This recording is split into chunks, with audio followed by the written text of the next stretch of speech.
Hello and welcome to study IQ। मैं दिव्यांशी और आज मेरे साथ इस इंटरव्यू सेशन में जुड़े हैं गौतम कुमार साहू जी, जिन्होंने झारखंड सिविल सर्विस एग्जामिनेशन 2021 की परीक्षा में रैंक 156 हासिल की।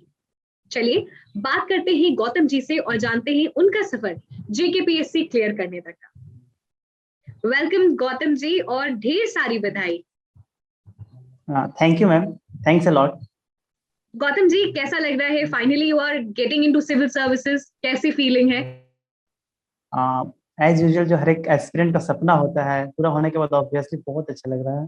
बहुत प्यार मिल रहा है लोगों से और खुद में अच्छा लग रहा है कि 2-3 सालों की मेहनत आखिरकार काम आई।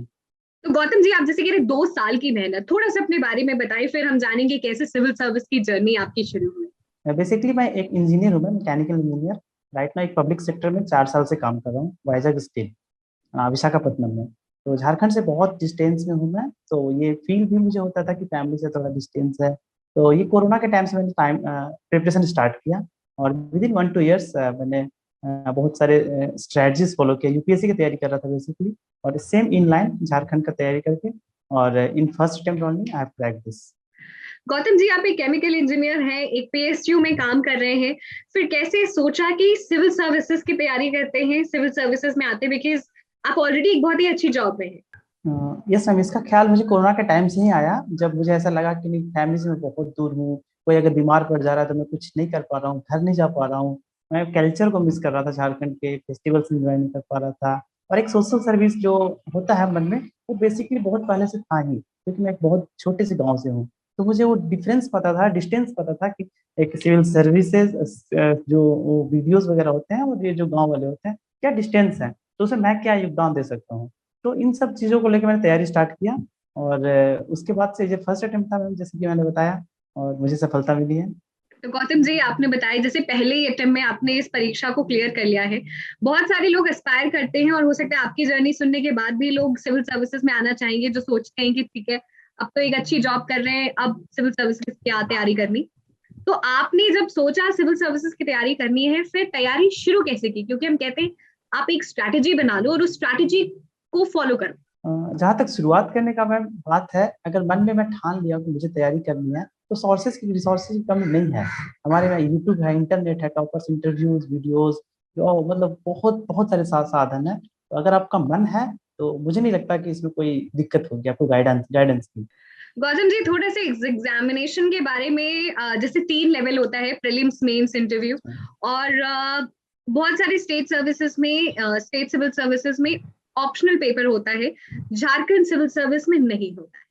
तो मैं चाहती हूँ आप सभी को बताएं कि कैसे प्रिपरेशन करनी है, प्रीलिम्स, मेंस और इंटरव्यू। और इंटीग्रेटेड प्रिपरेशन की हम बात करते हैं, तो मैं चाहूंगी आप उसी डायरेक्शन में जो आपने स्ट्रैटेजी फॉलो की उसी को आप बताएं। Of course integrated preparation required है इसके लिए। प्रीलिम्स जहाँ कम्प्लीटली ऑब्जेक्टिव होता है, उसमें जितना वेटेज झारखंड का नॉलेज का होता है उतना वेटेज जनरल साइंस का भी होता है, जनरल स्टडीज का भी होता है। तो झारखंड बहुत इंपॉर्टेंट रोल प्ले करता है झारखंड की स्टडी। तो 50-50 वेटेज है, तो बहुत अच्छे से आपको पढ़ना पड़ेगा। और झारखंड में बेसिकली आपको लैंड रूल्स, वहाँ के ट्राइबल कल्चर्स, इससे क्वेश्चंस आते हैं। तो इसमें आपको एकदम अंदर जाना पड़ेगा, क्योंकि क्वेश्चंस का लेवल बहुत बढ़ रहा है, कंपटीशन बढ़ रहा है। तो उस टाइम जो मैंने तैयारी किया था, वो मैं ढल गया था उस टाइम। जैसे कोई ट्राइब्स अगर पढ़ रहे हो, तो अगर मेरे कोई फ्रेंड्स हैं उस ट्राइब्स में, तो डायरेक्टली उनसे बात करता था। तो मेरे फ्रेंड्स किसी एरिया के हैं तो उससे डायरेक्टली मैं बात करता था, और मुझे पता चलता था नहीं, ये रिवर वहां से है तो इस ट्राइबल का ये कल्चर है। तो इससे मुझे उसके बारे में आइडिया हुआ, उनके रहन सहन में, उनके कल्चर के बारे में। तो ये मुझे हेल्प किया प्रीलिम्स में। और जो स्टैंडर्ड बुक्स थी ऑब्वियसली वो मैंने पढ़ा। यूपीएससी के लिए भी कर रहा था, तो सेम का आधा चीजें तो काम आ गई। और झारखंड के लिए मैंने स्पेशल ऐसा कुछ स्ट्रैटेजी किया था। जहाँ तक मेंस की बात है मैम, तो ये ऑन एन एवरेज बहुत यूपीएससी से मिलता जुलता है। GS 1, 2, 3, बस एथिक्स का पेपर नहीं है इसमें। और उसके अलावा जनरल साइंस का पेपर है, बायोलॉजी और ये सब मिलके। तो इसकी तैयारी मैंने वही की थी। 10 पॉइंट अप्रोच अपनाया था। हर एक सिलेबस के हर एक टॉपिक को 10 पॉइंट्स में वो मैं क्लियर किया था। तो हर एक जीएस के अराउंड 50 पेज के नोट्स बने थे मुझे। और वो 10 पॉइंट ऐसा था कि मैं उसको 10 पॉइंट को लेकर 6 पेज लिख सकता हूँ आंसर। और हमारे क्वेश्चंस 40 मार्क्स के आते हैं। तो वो मुझे इजी इजी पड़ा, और आंसर राइटिंग भी किया। मेरे काफी फ्रेंड्स ने मुझे हेल्प किया। मेरा छोटा भाई दिल्ली में यूपीएससी प्रिपरेशन कर रहा है, उन्होंने मुझे हेल्प किया। और मिला के मेंस भी हो गया किसी तरह। तो इसमें एक लैंग्वेज पेपर होता है अपार्ट फ्रॉम ऑप्शनल, जो कि यूपीएससी में होता है। और वो लैंग्वेज आपको इंग्लिश, हिंदी या तो रीजनल लैंग्वेज, उसमें खोरठा, नागपुरी, पंच परगनिया और जो भी झारखंड की रीजनल लैंग्वेज है उसमें है। तो बहुत कॉन्फिडेंस तो नहीं था लोकल लैंग्वेज पे, तो मैंने इंग्लिश लेके स्टार्ट किया और इंग्लिश लेके क्वालिफाई किया मैं। और इंटरव्यू तो as usual self introspection, confidence और एक दो मॉक्स अटेंड किया था, उसके बाद मुझे हुआ, मेरा हुआ है। तो गौतम जी ने बहुत ही इंटरेस्टिंग बात बताई थी स्टार्टिंग में कि वो ट्राइब्स के बारे में पढ़ते थे जब झारखंड की नॉलेज चाहिए रहती थी, एंड यूज टू आइडेंटिफाई कि कौन से मेरे फ्रेंड उस ट्राइब से बिलोंग करते हैं, and use to talk to them, know about that tribe. तो ये बहुत ही डायनेमिक स्टडी का पैटर्न फॉलो कर रहे थे। एनीबडी हु इज प्रिपेयरिंग, मैं यस मैम। झारखंड से रिलेटेड जो भी नॉलेज है, करंट अफेयर्स है, वहाँ के ट्राइब्स को जानना है, तो ये डिटेल में एक कैसे समझे, बिकॉज आपने एक ट्रिक बता दी, बट बहुत सारा और एस्पेक्ट है, तो जो मैं चाहती हूँ आप उसको बताएं। हमारे पास स्टैंडर्ड बुक्स हैं और उसकी हमारे एक नेशनल चैनल है गवर्नमेंट ऑफ इंडिया का, उस पर हर एक ट्राइब्स के बारे में एक शॉर्ट वीडियोस पड़ी है। उससे आपको ट्राइबल कल्चर में जाने का मौका मिलेगा। और मैं कंफर्म बता रहा हूँ, झारखंड अभी 32+1 33 ट्राइब्स हैं, शेड्यूल्ड ट्राइब इंक्लूडिंग पीवीटीज। तो हर एक के बारे में आपको मतलब याद नहीं कर सकते हो जब तक उसमें घुसोगे नहीं, इंटरेस्ट नहीं लोगे, तब तक कि नहीं हो सकता। तो मैं वही सजेस्ट करूंगा कि आप उन कल्चर को जानो, यूट्यूब पे कुछ उन ट्राइबल्स के कैसे हैबिट्स हैं, क्या फूड हैबिट्स हैं और क्या है, उनको जानो, तो उससे आपको समझने में इजी पड़ेगा। तो मेरा सजेशन है कि आप ओवरऑल वीडियो देखो, बस वन लाइनर या फिर कोई सोर्सेज से क्वेश्चंस करने से ये मे भी ना हो, क्योंकि आप कंफ्यूज हो जाओगे एग्जाम में। गौतम, जब हम करंट अफेयर्स की बात करते हैं तो करंट अफेयर्स को किस तरीके से कवर करना है, कितने टाइम का कवर करना है, और हमेशा ये कंफ्यूजन रहता है कि न्यूज़पेपर कौन सा पढ़ना है, तो झारखंड सिविल सर्विसेज के जो भी एस्पिरेंट्स हैं उनके लिए आप बताएं।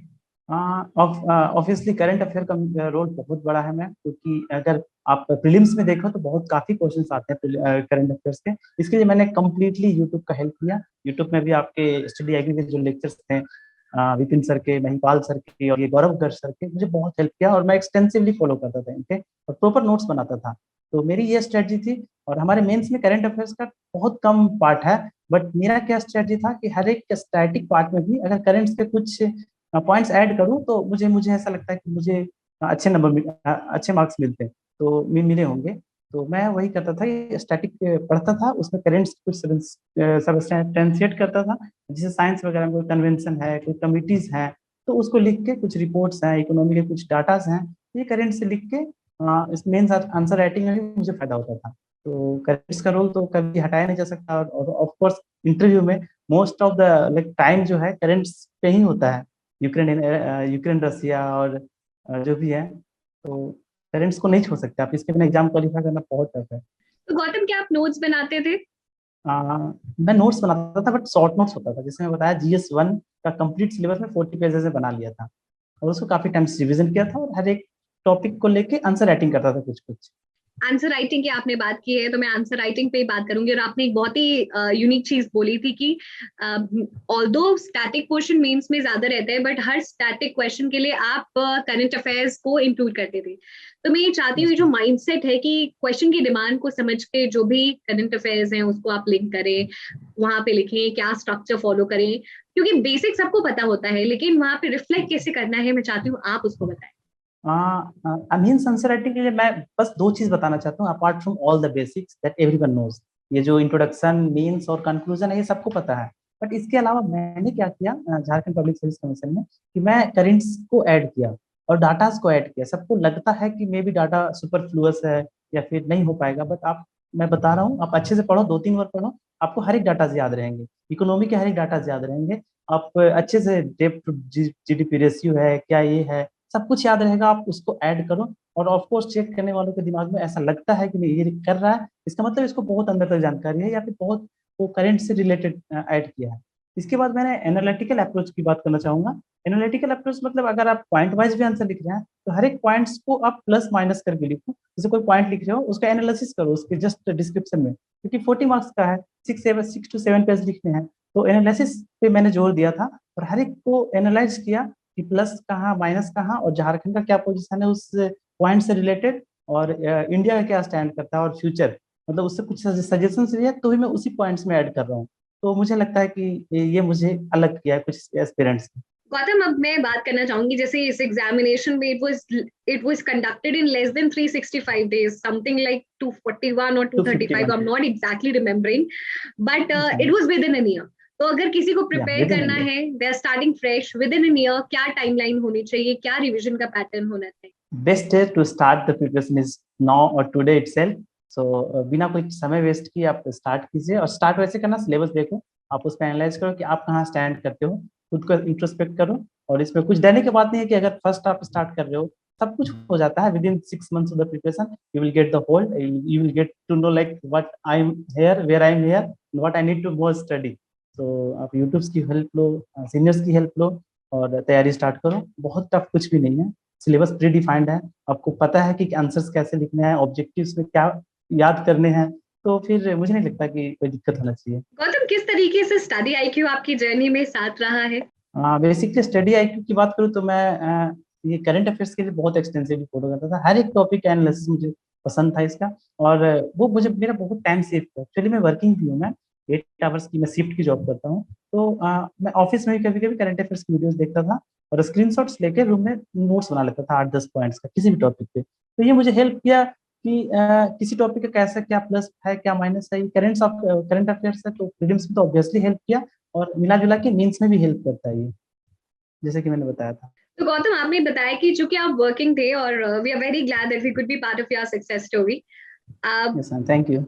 How were you able to manage your time? अगर आपकी एक स्केड्यूल की बात करें, तो आप ऑफिस जाते थे, फिर कैसे पढ़ाई करते थे? क्योंकि बहुत सारे वर्किंग प्रोफेशनल को टाइम मैनेजमेंट में दिक्कत होती है, and that is very very obvious also. But आप शायद उनके लिए आधार बन सकते हैं कि कैसे टाइम मैनेज करना है। How were you managing? Although everybody has different dynamics in life, but आपकी स्टोरी आपसे जानेंगे। मैम, जहाँ तक टाइम मैनेजमेंट की बात है, तो मैं शिफ्ट में जॉब करता हूँ, कभी नाइट, कभी मॉर्निंग, कभी इवनिंग।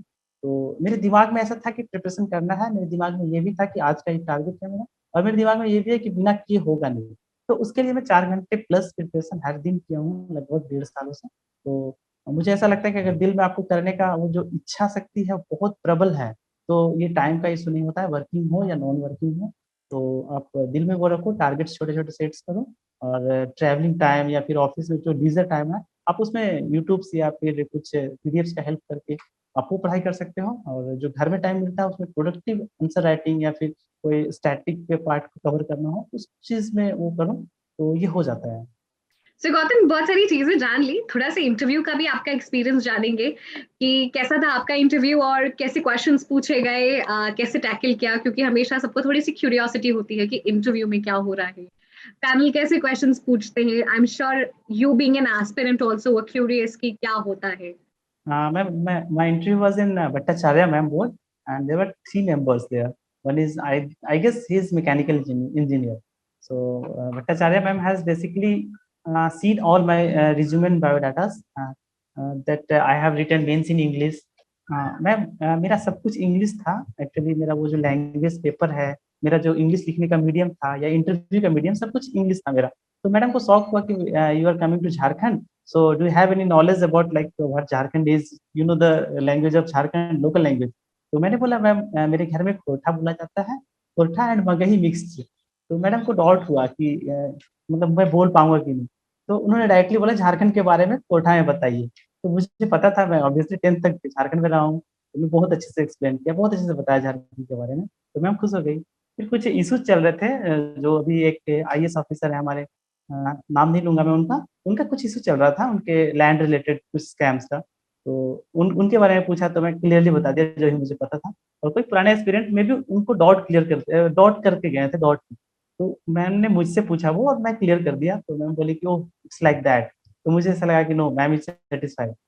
और नेक्स्ट मेंबर ने मुझसे पूछा मैकेनिकल के बारे में, थर्मल के first law, second law, entropy, heat transfer and all, that I have like answered very very very clearly. And third member international relations के बारे में बात की थी हमसे, like Russia Ukraine crisis, India का स्टैंड क्या है, और इंडिया इंक्लाइंड क्यों है, फ्यूचर में क्या बेनिफिट्स हो सकता है, तो सोशलिज्म, ये सब करके बात किया गया। और सार्क के बारे में पूछा गया। और बहुत ज़्यादा एनालिटिकल तो नहीं था मैम, बट ये पूछा गया कि झारखंड पिछड़ा क्यों है, even after separation from the Bihar Jharkhand इतना लाइक क्यों है। तो उसका मैं प्रिपेयर करके गया था, काफ़ी अच्छा आंसर दिया, मैं अच्छे से सेटिस्फाइड था। इंटरव्यू के बाद में। तो गौतम, हमने बहुत सारी चीजें आपकी जर्नी से जानी। फाइनल वर्ड्स, टिप्स, सजेशन सभी एस्पिरेंट्स के लिए जो भी झारखंड सिविल सर्विस की तैयारी करना चाहते हैं।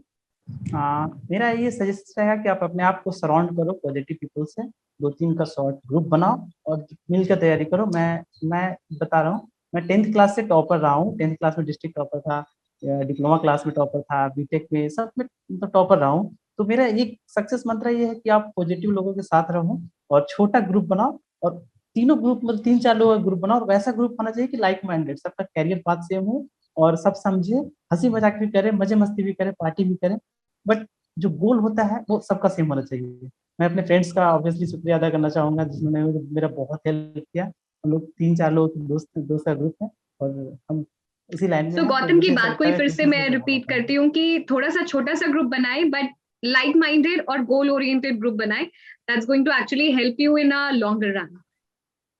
Yes ma'am. Thank you Gautam for joining us in this interview session. पूरी टीम की तरफ से ढेर सारी शुभकामनाएं and wish you good health. Thank you.